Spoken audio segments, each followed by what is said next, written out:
वो तरक्की में हमारे से 100 में से 1000 गुना आगे चले गया है। 100 में से 1000 गुना। वे कि जैसे आपने बताया है कि इंडिया इस वक्त उभरती हुई एक सुपर पावर बन रहा है। ऐसे ही है। चाइना को भी उसने पीछे छोड़ दिया, जिसे हम वर्ल्ड में इस वक्त एक सुपर पावर मानते हैं इकॉनमी के लिहाज से। बिल्कुल ऐसे ही है। अमेरिका के बाद चाइना दूसरी बड़ी सुपर पावर है, लेकिन आज की खबर यह है कि उसने चाइना को भी पीछे छोड़ दिया।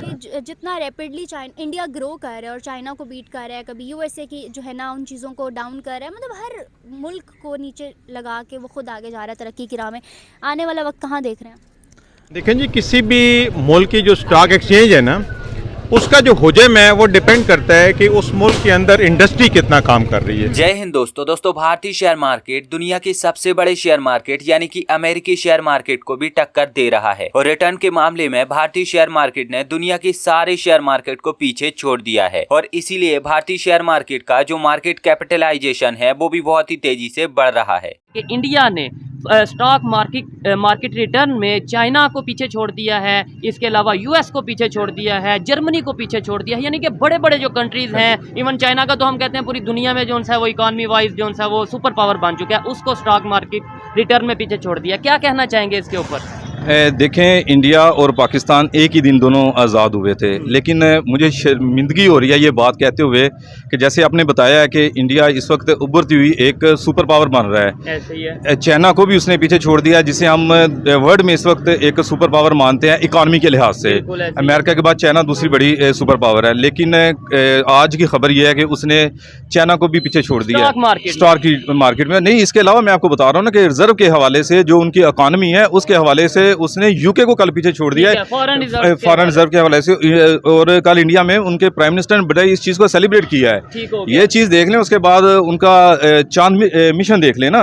हम दरअसल हाल ही में ये न्यूज निकल कर आई है कि भारतीय शेयर मार्केट ने पिछले कुछ वर्षों में सबसे ज्यादा रिटर्न दिया है और रिटर्न देने के मामले में भारतीय शेयर मार्केट पूरी दुनिया में नंबर 1 पर आ चुका है। भारतीय शेयर मार्केट ने अपने इन्वेस्टर को 10.9% का रिटर्न दिया है, जो कि पिछले कुछ वर्षों से दुनिया के किसी भी शेयर मार्केट ने किसी भी इन्वेस्टर को नहीं दिया। और भारतीय शेयर मार्केट की इस जबरदस्त ग्रोथ की वजह से बहुत सारे लोगों को बहुत सारा फायदा हो रहा है, लोग रातों रात करोड़पति बन रहे हैं। लेकिन यहाँ पर मजे की बात यह है कि भारतीय शेयर मार्केट से करोड़पति बनने वाले लोगों में ज्यादातर भारतीय नहीं बल्कि अमेरिकी और यूरोप के नागरिक हैं। और जिस शेयर मार्केट से भारतीय लोगों को बहुत ज्यादा फायदा होना था, अब उस शेयर मार्केट से अमेरिका और यूरोप के नागरिकों को बहुत ज्यादा फायदा हो रहा है। और इस सब में सरकार की कोई गलती नहीं है और यहाँ पर हम सरकार को गलत नहीं ठहरा सकते, बल्कि जो इसमें मुख्य गलती है वो तो हम और आप जैसे लोगों की है। तो चलिए मैं आपको बताता हूँ कि आखिर हमारी गलती यहाँ पर क्या है। तो देखो, हमारे देश के जो लोग होते हैं वो ज्यादातर लोग अपना पैसा बैंक में सुरक्षित रखते हैं और उसके बदले उनको 1-2% का रिटर्न मिल जाता है। मतलब कि बैंक उनको 1-2% का ब्याज दे देता है और इसके बदले जो पैसा उन लोगों ने बैंक में रखा है वो पैसा असुरक्षित तो होता ही है, क्योंकि ये बैंक के नियम होते हैं। और दूसरी तरफ जो पैसा आपने रखा है उसकी वैल्यू भी कम होती जाती है, मतलब वो पैसा गिरते जाता है। उदाहरण के तौर पर आप समझो कि आज कोई भी चीज 50 रुपए में आ रही है और जो आपने 100 रुपए मान लो बैंक में जमा करके रखे हुए हैं, 5 साल बाद आपने वो 100 रुपए बाहर निकाले और वो 50 रुपए की चीज आपको 100 रुपए में मिलती है, तो आप सीधे सीधे समझ सकते हो, क्योंकि देखने में तो 100 रुपए का नोट बिल्कुल 100 रुपए के जैसा ही है, लेकिन जो उसकी वास्तव में कीमत है वो आधी हो चुकी है। क्योंकि 5 साल पहले जो चीज आपको 50 रुपए में मिलती थी, आज वही चीज आपको 100 रुपए में मिल रही है। तो आप यहाँ पर अंदाजा लगा सकते हो कि जो आपकी करेंसी है उसकी कीमत आधी हो चुकी है। दूसरी तरफ जो शेयर मार्केट है वो आम इंसान के लिए एक बहुत ही अच्छी चीज है। यहाँ पर अगर कोई आम इंसान थोड़ा बहुत पैसा किसी कंपनी के बारे में थोड़ा बहुत रिसर्च करके उस कंपनी में निवेश कर देता है, तो उसका पैसा लगातार बढ़ते जाता है और उसको साल दर साल अच्छा खासा रिटर्न मिलते रहता है। तो शेयर मार्केट में अपना पैसा निवेश करके वो इंसान अपनी करेंसी को तो गिरने से बचा ही लेता है, उसकी कीमत तो गिरने से बच ही जाती है, साथ ही साथ उसको दूसरी तरफ रिटर्न भी मिलता रहता है, जो कि उसकी एक एक्स्ट्रा कमाई में जुड़ जाता है। और यही चीज यूरोप और अमेरिका के लोग बहुत ही अच्छे तरीके से जानते हैं कि उनको अपना पैसा बैंक में ना रख के बल्कि शेयर मार्केट में निवेश करना है और यहाँ से उनको बहुत सारा फायदा होगा। और बिल्कुल यही कारण है कि जिसकी वजह से अमेरिका और यूरोप के लोग बहुत ही बड़ी मात्रा में शेयर मार्केट में पैसा निवेश करते हैं। और आज के दौर में अमेरिका के तकरीबन 55% लोग शेयर मार्केट में अपना बहुत सारा पैसा निवेश करते हैं। और शेयर मार्केट भी एक बहुत ही बड़ा कारण है हैं जिसकी वजह से अमेरिका के लोग इतने ज्यादा अमीर हो जाते हैं। अब अमेरिका और यूरोप को छोड़कर अगर दूसरी तरफ हम भारतीय लोगों की बात करें तो भारतीय लोगों के मन में एक बात बैठा दी गई है और ज्यादातर भारतीय लोग यही समझते हैं कि जो शेयर मार्केट है वो एक सट्टा है। और इन्हीं सब अफवाहों की वजह से भारत में तकरीबन 3-4% लोग ही अपना पैसा शेयर मार्केट में निवेश करते हैं और बाकी के जो भारतीय लोग हैं वो हमेशा शेयर मार्केट से दूरी बनाकर रखते हैं। तो अब आप यहाँ पर खुद ही देख सकते हो कि इसमें सरकार की तो कोई गलती है नहीं कि जिस देश का शेयर मार्केट सबसे ज्यादा रिटर्न दे रहा है उसी देश के नागरिक अपने देश के शेयर मार्केट में पैसा निवेश कर ही नहीं रहे तो उनको रिटर्न मिलेगा ही कहां से। दूसरी तरफ जो अमेरिका और यूरोप के नागरिक हैं वो अपने देश से तो बहुत सारा रिटर्न कमा ही चुके हैं और अब भारतीय शेयर मार्केट में भी अपना पैसा निवेश करके बहुत सारा रिटर्न कमा रहे हैं। मैं अगर अपनी खुद की बात करूं तो मैं शेयर मार्केट में बहुत सारा पैसा निवेश करता हूं और मैं शेयर मार्केट में इक्विटी के फॉर्म में भी पैसा निवेश करता हूं और इंट्राडे के फॉर्म में भी पैसा निवेश करता हूं और शेयर मार्केट के द्वारा मेरी अच्छी खासी कमाई भी होती है। अब क्योंकि भारत इन्वेस्टर का पैसा सुरक्षित करने के मामले में पूरी दुनिया में तीसरे पायदान पर आ चुका है और इसीलिए जो भारतीय कंपनियां हैं उनमें बहुत ही बड़ी मात्रा में फॉरेन डायरेक्ट इन्वेस्टमेंट आ रही है और यही कारण है कि भारतीय शेयर मार्केट का जो मार्केट कैपिटलाइजेशन है वो बहुत ही तेजी से बढ़ रहा है और आने वाले समय में भारतीय शेयर मार्केट हांगकांग जैसे देशों को भी पीछे छोड़ देगा। तो जितना ज्यादा भारतीय शेयर मार्केट का मार्केट कैपिटलाइजेशन बढ़ेगा उतना ही ज्यादा अमेरिका और यूरोप के नागरिक भारत में आकर और ज्यादा पैसा निवेश करेंगे और यहाँ से और ज्यादा रिटर्न कमाएंगे।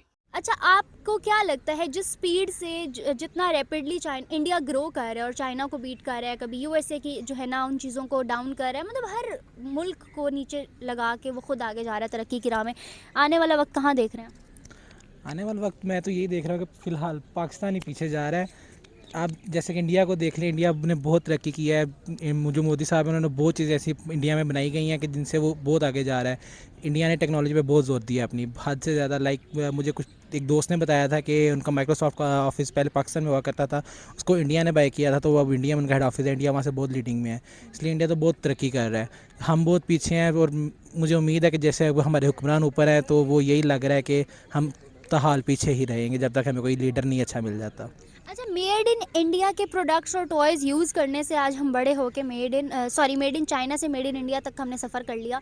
न्यूयॉर्क की अगर बात करूं तो न्यूयॉर्क इस वक्त स्टॉक एक्सचेंज मार्केट में टॉप पे है। टेस्ला, माइक्रोफोन, गूगल, एप्पल, सारी प्रोडक्शन हब जो हैं वो टेस्ला में है स्टॉक एक्सचेंज के। यूके आता है, उसके बाद चाइना आता है। अब चाइना को पीछे छोड़ रहा है इंडिया। पाकिस्तान इस लिस्ट में कभी कहीं एग्जिस्ट ना किया है और ना भी करता नज़र आ रहा है, क्या रीज़न है?